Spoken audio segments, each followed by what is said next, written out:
Alright, well here we are on day 3 of this project, and once again we got a mess. Let's see what we got accomplished in the vehicle. Where we left off last, we were working on the cooling system electrical, and as you can see there are 3 waterproof relays mounted there now. The one on the far left is for the nitrous oxide system on this car. So the fuse panel is now occupied with 5 of the 6 available locations. The one on the very top will be used to feed power to a fuse panel inside the car for all the low current ignition accessories. A few of the harnesses aren't tied up just yet because we still have some work to do. We've got to add an upgraded charge lead to the alternator, which is why this harness down here is still dangling. But for the most part, we're all cleaned up. This harness is going to allow the electric fans to come on one of 3 ways. We're going to actually install a thermostat in the intake manifold right there, and that thermostat's going to turn the fans on automatically at 180 and then off again at 165.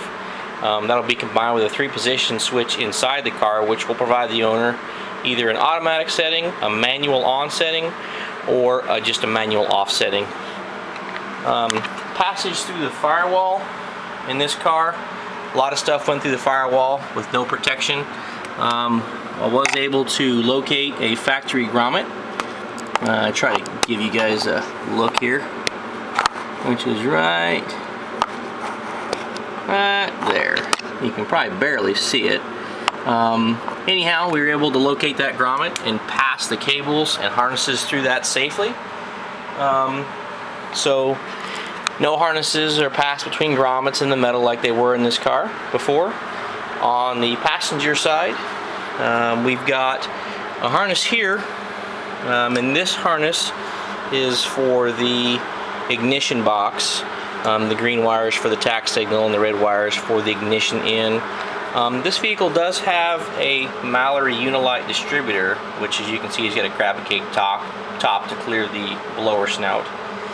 And that does require a ballast resistor in line, so we have to get that and install that. That's why this harness down here is still split open for the time being. Notice on the firewall here we've got a problem. We've got a gaping hole, and that will not pass tech. Obviously the fuel system in this car is scheduled to be reworked as well. You can't have fuel components mounted to the firewall, or the car will not go through tech at the track.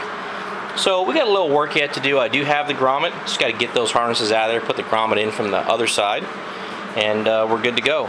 So that is part 3. Stay tuned for part 4.